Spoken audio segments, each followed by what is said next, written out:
Mine næste gæster ligner 5 helt almindelige danske kvinder, men inde under tøjet gemmer de alle på samme sygdom. Det er en sygdom, som 165.000 andre danskere også lider af, nemlig psoriasis. I den her uge, der kan du se dem sådan her i Ekstrabladet. Altså kun iført undertøj, det er meget modigt. Velkommen til Josefine, Emma, Michelle, Sandy og Sofie.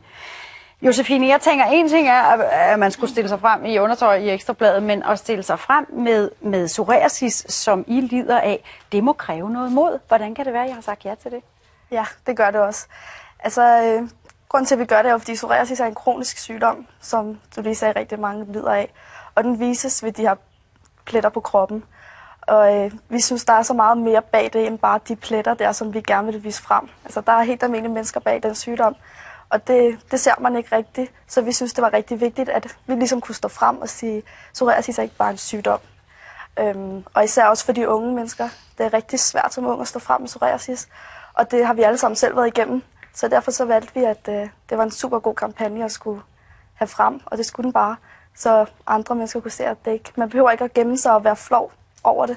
Og lige præcis det der med at have det svært med at takle og acceptere, at man har den her sygdom, det er jo også noget, som du kan ikke genkende til, Emma. Hvordan har du oplevet det at få den nyhed, eller den vished om, at nu har du lider du af psoriasis? Altså, jeg havde det også i lang tid, hvor jeg ikke vidste, at det var psoriasis, jeg led af. Men da jeg så fandt ud af det og sådan noget, så jeg tog sådan lidt let på det og tænkte ikke sådan rigtig over det indtil. Så gik det lige pludselig op for mig, at det faktisk er noget, jeg skal leve med resten af mit liv. Og der er en masse følgesygdomme også ved psoriasis, man kan risikere at få, når man bliver ældre.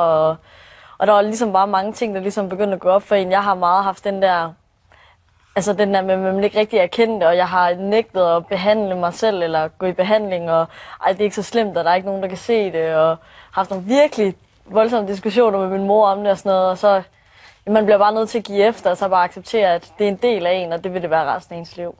Og måske skal vi lige prøve at se, altså I har det alle sammen, nogle af jer er i behandling lige nu, så derfor er det i ro, som det hedder, men I har det stadigvæk i udbrud, hvis man kan sige det, så må I ikke lige prøve en gang at se, hvor du har det bag øret? Ja. Ja, det kan jeg godt se. Det er sådan et eksempel på, hvordan det kunne se ud. Ja. Og Emma, du har det hvad på maven? Ja, jeg rejser mig lige op. Ja. Det hører lidt op i... Har det her på. Ja, sådan de der karakteristiske tørre pletter. Ja. Michelle, du har også mødt fordomme i forhold til det her med at have psoriasis. Hvad er det folk sådan tror eller siger til dig? Altså, de fleste de tror, at det smitter. Og det gør det ikke. Som der også bliver sagt i psoriasisforeningen, der er også lidt sloganagtigt, det er, at psoriasis smitter lige så meget som fregner.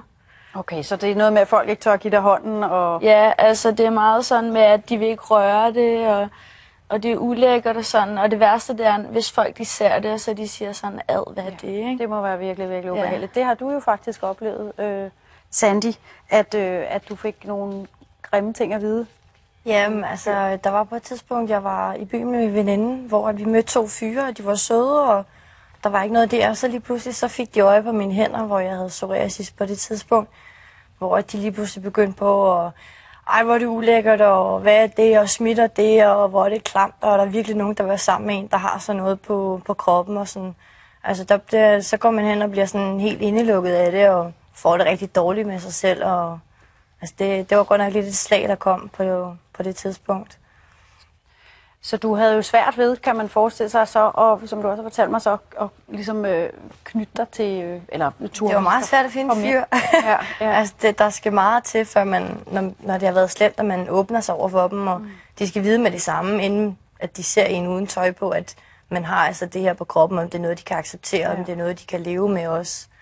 Sofie, du har også selv oplevet det der med at ligesom lukke dig inde og slet ikke sige højt til nogen, at du lider af psoriasis. Men på et tidspunkt så beslutter du dig for, at det skal der simpelthen gøres noget ved.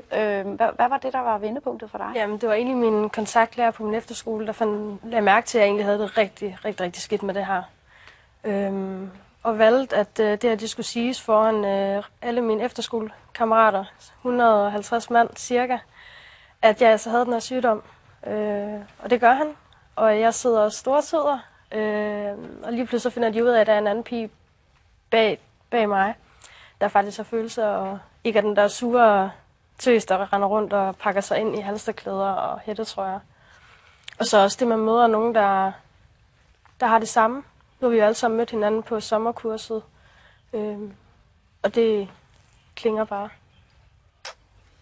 Jeg synes simpelthen, det er så sejt. Altså, jeg er sikker på, at I vil hjælpe mange af de andre 1000 danskere, som måske også sidder derhjemme og pakker sig ind og ikke tør at vise, at psoriasis, ja, det er en sygdom, men man kan jo godt se fantastisk ud alligevel, hvilket I gør.